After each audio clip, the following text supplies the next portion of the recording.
Another year and another MAAC tournament title game for the Quinnipiac Bobcats. He's Chris Dacey, and I'm Bryan Schwartz. Welcome to Q30 Sports' The Rebound.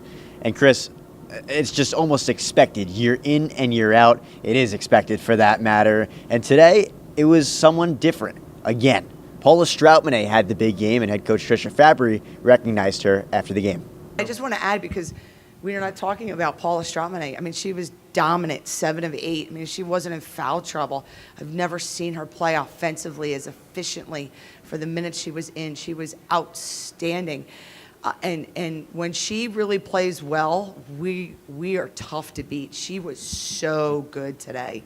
So good today. 15 points for the Latvian forward. Chris, how much of an impact did she make in this game? The one thing I took away from what Trisha Fabry said is her efficiency and her playing without foul trouble. We see it a lot with Paula Stroutmanet. She's an aggressive player. She gets into foul trouble a lot, so that means she spent some time on the bench. But today on offense, she was poised, control, able to get to the rim with ease and finish at the rim, finishing with 15 points, and she was able to get extended minutes because she wasn't in that foul trouble. With her playing like that, Quinnipiac is an extremely dangerous team like we saw today. And another reason that they're dangerous is because it's a new player that steps up every night. And today was Paula Stroutmanet. On the other hand, Erin McClure only had 1 point, and that just speaks to the depth that this team has. Yeah, it was kind of surprising. Erin McClure is usually one of their go-to scorers on this team, but you had, on top of Paula Stroutmanet, 3 other players that were in double figures, so they picked up the slack for her right there. So that's exactly what you want on a team. You want one team, like we talk about the men's team all the time, and Cam Young, he has to go out and score 20, 30 points for them to be even competitive with some teams.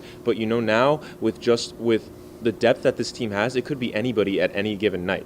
And right now, today wasn't Erin McClure's day, so Paula Stroutmanet picked up the slack for it. And we talk about all the teams on the Quinnipiac campus, and it happens to be that a lot of the women's teams are the most successful here at Quinnipiac with another MAAC title game appearance, and it's expected of them. It's almost expected of every women's sport at this university that they're just going to be successful. Yeah, you have the women's basketball team who's been in the MAAC championship ever since they joined the conference, so it's 6 years in a row, and then you have the women's rugby team who's been seeing success, not this year, but they were three-peat champions, which is extremely impressive. You also have the women's soccer team who's seen a lot of postseason success.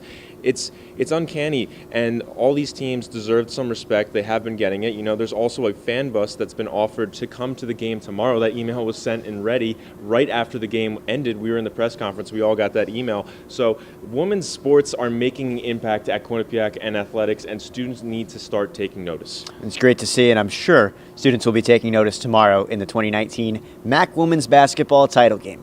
For Chris Dacey, I'm Bryan Schwartz. Check out all our content at Q30TV.com.